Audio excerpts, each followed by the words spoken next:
If you win, you manifested it, fantastic. If you lose, you would have spent so much time imagining it that you're really going to want it. And because you're really going to want it in your mind, you're going to be more motivated to work hard than ever before. Most of you do not use your mind for what it's for. You've forgotten how to imagine things. But you cannot close your eyes and vividly imagine. You can't give yourself goosebumps. You can't evoke an emotion in yourself anymore. This is an age-old skill that humans had very recently up till social media. You should be able to close your mind and imagine the life you want to live so viscerally, to the point where you can taste it, so that this reality, the one outside of your mind, feels like nothing but a prelude, a ramp, which allows you to get where you want to go. The mind is that powerful. If you ask any champion of anything, they always envision themselves as champion all of the time. And the reason they do that is, one, so they feel confident, but two, so that if they don't become champion, they're more angry and more motivated for the next attempt to ensure that they do become champion. So that's the mentality and the mindset you have to have. Your mind is your number one ally in all things. A lot of you have been sabotaged internally by your own mind. Your own psyche is working against you. When you have negative thoughts that prevent you from being the best version of yourself, you should understand that your mind is attempting to betray you, and you should feel disgust because you have enough enemies. There are enough people in that opposing trench trying to destroy you. If you're watching this and listening to this right now, I promise you, if I were to give a button to most humans on this planet, if I were to go up to an average man, 25-year-old man of average income anywhere in the world, and say, if you press this button, this guy's gonna die. And I'll show a picture of you holding your dog, cuddling, being a nice little boy, whatever you're doing. I'll make you look sweet and innocent. I'll say, if you press this button, this guy dies, but you get $100 million. You do understand that 99.9% of people will press that button, right? And they'll take that 100 million without remorse. They won't really think about you very much. And if they do, they'll distract themselves with a Lamborghini and with bitches. That's it. They won't care about you. There's enough people in the opposing trench who are prepared to destroy you for self-interest that the idea of you not having every single part of you on your own side is truthfully sad. You need to be in a better position than that. You cannot allow your own mind to betray you ever. It has to be 100% on side all of the time. Once your mind is on side, once every part of your psyche is on your team, that's when you can go and look for other teammates. You can expand your network of other people whose psyche is all 100% on their side, and you have a unified outlook on the world. Then you can go and get things done. But the idea of self-betrayal is something most of you are struggling with and you didn't even realize. So as a thought experiment, we're going to sit here and I want you to actually think about it. How many times have you doubted yourself? How many times have you didn't feel like doing something you knew you were supposed to do? How many times has your mind tricked you into procrastination or being lazy? How many times has your mind convinced you that it was okay to fail and lose even though you didn't try your best? How many times have you sought comfort in excuses? How many times have you betrayed yourself? Don't worry about your enemies attempting to crush you. That's another conversation. If you actually analyze most of your failures, you're going to see the majority of them come from self-sabotage. And once you're in a position like me where you never betray yourself, where your mind never lets you down, ever. My mind knew exactly what I had to do. I did not miss a single day's training. I did not lose my mind. I did not go mental. I did not have a breakdown. I acted exactly as I was supposed to act. I was fully professional in all things. I got as much work done as I could possibly do. I was extremely productive. I used the experience for what it was. My mind never betrayed me. If you listen and look back on most of your failures, you're going to see that it was your own mind that betrayed you. It wasn't your enemies that tricked you. It wasn't your enemies that outmaneuvered you or outsmarted you. Most of you are not yet at high enough echelon to even have enemies of caliber. You were simply self-betraying. And until you identify that pattern and get yourself in the habit of ensuring that is impossible, then you're always going to lose against people who fully believe in themselves. You know, one of the things that stupid people have that makes stupid people quite successful sometimes is irrational self-belief. And the smarter you are, sometimes the harder it is to irrationally believe in yourself. But if you're dumb enough, you can be arrogant enough to have this irrational self-belief, and you will see some people be very successful, and you say, how is this idiot successful? Because they're so stupid that they don't consider the idea of failure. Their mind isn't advanced enough. They are not cognitive enough to consider betraying their own being. They only see outside. They don't self-reflect. If you're intelligent enough to self-reflect, you need to do it so that you can come up with feedback so that you can constantly improve, but be very aware of the trouble that can come from a mind that's not 100% on your side. My mind is 100% on my side in all ways. If I have to do something difficult, even if my body can't do it, my mind believes I can do it all the time. And you'd be amazed how much of life, even in the physical realm, is mental. If you believe you can run a marathon, you can run a marathon. If you don't believe you can run a marathon, you can't run a marathon. Because a marathon is hard. And by believing in it, by truly believing you can do it, then you will your body to a different level than if you don't believe you can do it. It's the same with absolutely all things, including making money, including the gym, including dealing with mental struggle. Anxiety is self-betrayal. Panic is self-betrayal. Procrastination is self-betrayal. Laziness is self-betrayal. Lacking motivation is self-betrayal. All of these things are self-betrayal. Most of you, your largest enemy on the planet today is yourself. You are the one who is destroying your own prospects because you don't have your own mind under control. And one of the things that's crazy about the world is your mind is one of the few things you can control. You can't control very much else. You can only control your mind. It's the only thing you have control over. So if you don't control it absolutely, you're going through life with no control over anything. You don't control your own mind, which means by extension, you do not control your life. You do not control your woman. You do not control the weather. You don't control nothing. You're just an empty vessel going through life with zero control over anything. You can control, once your mind's in check, your reaction and attitude to things. When you're in the trenches, there's people who give up, there's people who quit, there's people who sow FUD, there's people who feel sorry for themselves, there's people who want an easy way out, and there's other people who say, listen, this is a test, and the only way we're gonna get this done is to be irrationally positive all of the time. He's like, well, what can I do about the price of Bitcoin? Perhaps nothing. But the universe may reward you karmically if you at least try to do something positive. Go for a walk, go for a run, burn some calories. Why don't you go down to the nearest grocery store and buy the old lady's groceries? How about that? You're unhappy that Bitcoin's gone down. Fine. What I recommend you do, although you may not understand this because you don't see them as linked, but karmically, all things are linked inside of this universe. Go down to the local grocery store and buy some groceries for an old lady. That's what you should do to fix the Bitcoin price. Now, will that genuinely affect the Bitcoin price? I don't know. It's amazing how this world works. Perhaps in some strange version of events, that slight delay in her thanking you and her getting in the car ends up leading to an increase in the Bitcoin price. But even if it doesn't, perhaps you'll learn something about not being so attached to money. Perhaps you'll feel grateful and understand you have a lot more spare money than you thought in the first place. Perhaps your attitude to the world will change, which will allow you to be more open-minded so that you can approach opportunities in a different way so that you make more money later on. Karmically, it's impossible for us to tangibly link how that positive action will lead into something else positive in your life later on. We just have to have faith that it will, because it will. So when I said this to this guy, he's like, LOL. That's his reply. He replied LOL when I said he should go buy groceries for somebody. And he doesn't understand the world. And I thought, well, why don't I go speak to thousands of people and talk positive then? Not to save him, but just to put my money where my mouth is. Just to prove that you can just do something good. And if you just do something good, it is better than doing nothing. Rain dances work. If you need it to rain, you shouldn't sit and pray. You shouldn't sit and hope.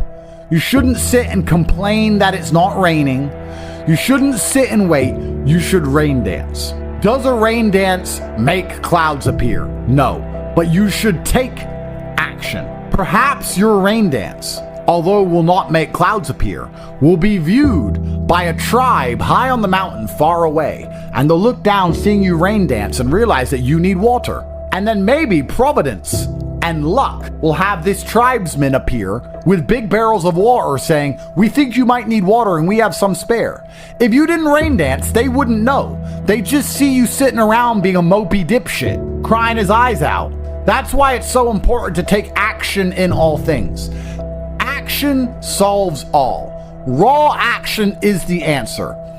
Raw action solves all. It is a mindset. So this dipshit complaining about this crypto price, he's not prepared to rain dance. He's not prepared to help a granny with her groceries. He's not prepared to do anything. God does not reward men that way. God rewards men who attack the world. You have to go and get things. You have to show that you deserve them. Even in mating, men go get the woman. Men go get money.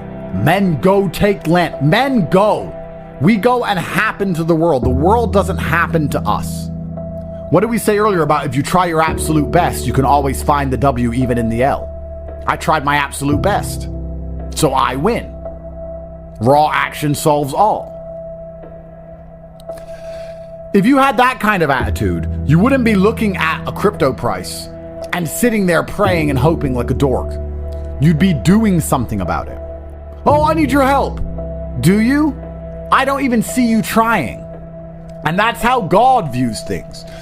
That's how, in fact, most wealthy people view things. I haven't seen you do anything that warrants me giving you a second of my help.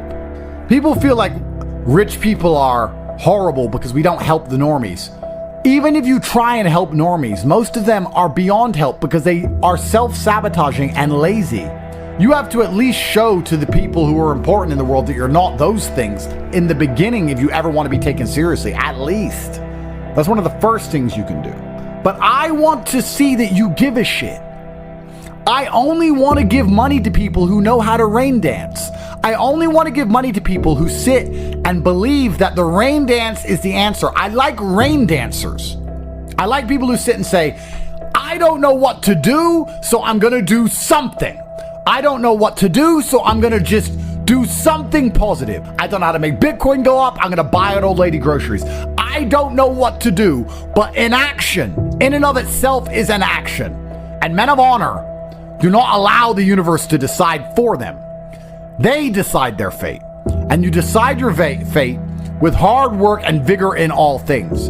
In fact, I would argue that a lot of you probably heard about Bitcoin in 2007 or 2009 or 2011, whenever. But you were so uninterested in doing your due diligence, so uninterested in being proactive that you just ignored it. You probably don't even remember being told about it because you didn't give a shit. Yeah. And then you have the gall and audacity to sit here and say, if someone told me about Bitcoin back then, I'd be rich. No, you wouldn't. If you're the kind of person who would have got rich from Bitcoin back then, you're the kind of person who can get rich right now by taking action, by paying attention. If you're refusing to do the right things now, you would have never done the right things. And retrospectively identifying your failures and identifying how many right things you've missed out on is actually a form of hard cope. Oh no, I just don't have the chances. You've had chances and wasted them. And you have another chance right now to do your rain dance. You have a chance. You're sitting here right now during a chance. You have a chance from God because you're breathing. You have a chance right now to get things done. Now you can retrospectively look back on this period of time and go, oh yeah, I was young and energetic, but I wasted it. But if someone had just told me to try hard at this, I would have been. I'm telling you right now, I'm telling you about Bitcoin in 2009, but you're not going to do anything. It's almost impressive how difficult it is to make the average person move. The average person is a statue getting shit on by the pigeons, and they'd rather just sit there covered in shit than move. It's very hard to inspire people to take initiative to save themselves. It's incredible. Why? when they know that it's going to work. Some people are just born to lose. These are people who are betrayed by their own mind and can't be influenced even from the external because their own mind betrays them. There's a devil on their shoulder constantly holding them back. When you watch old kung fu movies and you see a master and he has chi, I totally understand the danger of a man with endless chi, endless internal power that he can convert into anything he wants it to be, whether it be mental fortitude at the time, physical fortitude, whether he can exert it as an attack. Chi is a super real thing, and it's self-generated. It is a decision. I want you to understand how my mind works. My core principle is endless work, endless attack. That is how you win in the end. You never give up and you endlessly persevere. It's hard to destroy the man who endlessly perseveres. Perseverance is the key. It is very easy to accept an L when you've tried your best. It's easy. The reason I don't like that saying, well, as long as you tried your best, is because most people don't try their best. If you do try your best, it's very rare you fail. In fact, it's nearly impossible. People say it's okay to lose if you tried your best. The secret to the universe is if you try your best, you hardly ever lose. It takes some freak accident or the will of God to ensure that you don't pull it off if you actually try your best. And on the few scenarios that's happened in my life, I'm happy to take the L because I can say I couldn't have tried any harder. I done my absolute best. I know I did my best. I can't try any harder. God knows more than me, and he decided that things have to be slightly different right now. That's fine. It's easy to take the L if you try your best. So if you try your best, you never feel the bitter sting of regret. You never feel the dark rankness. You never taste failure. It's never in your mouth. It's never lucid. It's never tangible. Because you approached the scenario with absolute vigor. And truthfully, effort is a muscle, like everything else. The more you exercise it, the better it becomes. So even if you try for 100% for something and fail, you've exercised your effort muscle, which means you haven't failed because you've learned something and become better at giving effort to things. You've become better at being concentrated on a task. So it's nearly impossible to fail in these scenarios. A lot of sayings are overused, never a failure, always a lesson. And that's what's annoying about it, because it's true, but it's rarely applicable. You guys will say it's never a failure, it's always a lesson, when you didn't even try. That's wrong. That's a failure. But if you absolutely try your best, then it is a lesson, and there are benefits, right? It's like going for a PB in the gym. You may not get the PB, but your muscles get stronger because you tried so hard. That's how every single task should be approached. I'm trying to lift as much as possible. Perhaps I failed, but because I tried so hard and I strained so hard, my muscles ache and I got stronger anyway. Meaning I did not fail at the task of becoming stronger. There were tangible benefits to my effort in and of itself. Making things happen is the masculine essence to how you should approach the world. Work harder than ever before to be monumentally rewarded more than ever before. It's also about pleasing the universe and showing that you are prepared to put your concentrated calories, the calories you consume, you're prepared to put them into something. You're only going to be rewarded if you differentiate yourself from the crowd via effort. A lot of people don't know how to try anymore, but we are not like that. We know better. We know how to try. That's why we always endlessly win. You should feel genuinely worried about wasting a single second, because you can't let the winners keep dunking on you. I've spoken at length about how the world is getting harder and harder. This is true. This is easy to observe. Everybody knows it. There are people out there in the world who are going to try hard to change that dynamic because they don't believe they can ever be rich. There are people who are going to sit and say, I don't want the rich to get richer and the poor to get poorer because I'm poor. And there's other people who sit and say, I like it this way. I like this challenge. I like that the game is rigged because now if I get rich, I get richer. That's how rich people think. Winners think, I have no problem with the rich getting richer and the poor getting poorer because I'm going to be one of the rich ones. Losers think, no, we need to spread it all out. If you accept the rich will get richer and the poor will get poorer, then you need to be prepared to do whatever it takes to win the game. Just like a video game, the harder the level, the greater the difficulty, the larger the high score at the end. I mean, you should try every day anyway. But let's assume you're the kind of person who can't try every day because you don't have that grit and consistency. If you're not going to pull your finger out now and finally try in these few days, when are you going to try? When are better chances going to come? Because they're actually right in front of you. This is a huge, important period in your life when it comes to your success and your finances. If you're not going to try now, when are you going to try?